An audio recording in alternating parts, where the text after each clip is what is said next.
I'm working for weeks now for the design of my 1920s evening dress, trying to decide what exactly do I need for my body type, what do I need to make this work. And I found out that I do need a waist, which was not the preliminary thing of the 1920s, but returned at the end of the 20s in 1928, 1929, and I found a film about Bessie Smith, the main heroine, and you can see her lover in this movie with a new kind of woman. You can see the side seam of this dress, and you can see by the design that it is a dress with a defined waist, which we nowadays would call a princess seam. Here in this seam you can see how long it is, covering the knee, and you can also see that she is characterized as a drinking woman, that she doesn't wear a corset which would restrict her movements in any kind of way, and he is looking very dapper, very finely dressed in his very cool suit, also in a way that defines him as a very dashing man. And so they can try and do stuff, but Bessie, also called Bessie in the movie, discovers them in flagranti, and she is not having any of it. The woman disappears, and that's the last we see.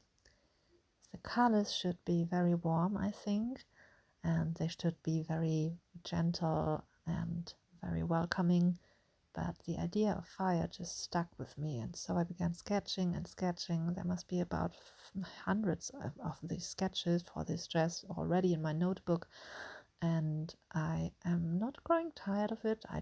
It's just idea after idea after idea, and the more you delve into this kind of subject, the more you are knowing what you want, and it's a kind of journey. I know I want a waist that is defined. I know I want some flare at the hips or a little lower. I know that my dress should not rise too much above the knee, and that gives me some criteria already.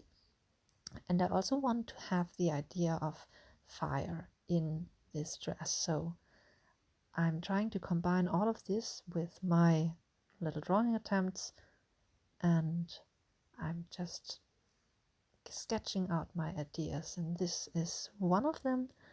And you can clearly see the fire inspiration from Bakst, and this is the fabric that I have. You see that I have some beads that might work with the idea of those warm colors, and I could also use those yellow ones, or in comparison those brown ones, which I like very much. And if you look at Poiret, this is what they used in the century. And if you look at depictions of fire, they have changed dramatically in that era, because art was evolving, it was becoming more abstract, it was becoming less figurative and more a play with ideas. And so all of that should go into designing the embroidery for the dress, and designing the embroidery can make or break those dresses, because those curves were not en vogue then anymore.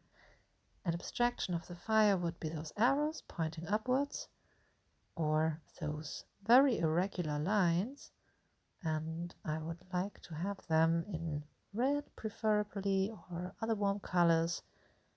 I'm not quite decided about that yet. And you can see those lines, you can see those beads in another dress by Jean Lanvin. So this is my final design, and you can see the dropping hemline. And I'm very lucky that I already have a pattern in my possession that I constructed for my measurements that is on base of the princess line.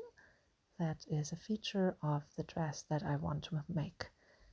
I'm copying this pattern, and the adjustments that I make will be a broader kind of hem will be an extraction of the shoulder seam. This should be the pattern, at least half of it if you want to, and some features of it are those broader parts of it should be all on the same level if you want to make those broader. And also this is the center front corresponding with the arrow on the back. So much for the pattern pinned together, and next step will be embroidery.